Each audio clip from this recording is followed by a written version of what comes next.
नमस्कार। आज 28 मई है और हम बात कर रहे हैं कैपिटल गेन के ऊपर। हमने लास्ट वीडियो में देखा था 3 स्पेशल असेट्स के ऊपर लॉन्ग टर्म और शॉर्ट टर्म कैसे गेन कैलकुलेट होता है और क्या टैक्स लगता है। अब हम देखेंगे आज इन तीनों को छोड़ के जितनी असेट्स बचें कैपिटल असेट्स। तो लॉन्ग टर्म कैपिटल गेन हुआ तो सेक्शन 112 में टैक्स लगेगा इसके ऊपर, अदर असेट्स के केस में 12.5% से। शॉर्ट टर्म कैपिटल गेन हुआ तो इस पे टैक्स लगेगा 111 में नॉर्मल स्लैब रेट से। इस पे डिस्कस करेंगे अभी आगे। हाँ, यहाँ पे एक और ऑप्शन मिलता है आपको लैंड एंड बिल्डिंग के केस में, और वो भी केवल तब जब रेजिडेंट इंडिविजुअल एचयूएफ हो तब।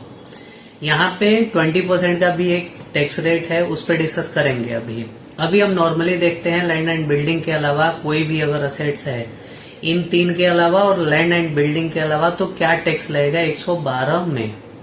पीरियड ऑफ होल्डिंग कितना देखना है इन असेट्स के लिए 24 मंथ्स। तो आइए हम एग्जांपल देखते हैं।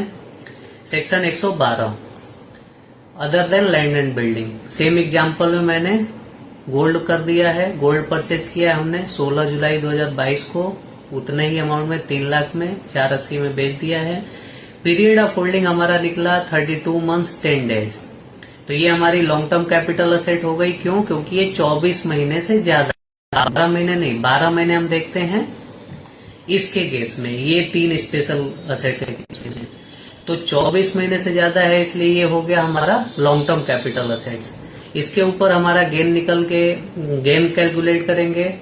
तो 480 का हमने बेचा है, 3 लाख में खरीदा था, तो हमारा जो प्रॉफिट आ गया है वो 1,80,000।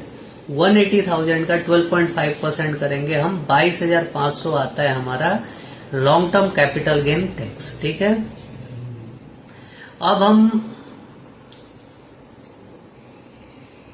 हाँ ठीक है, long term capital gain tax आता है 22,500 रुपए।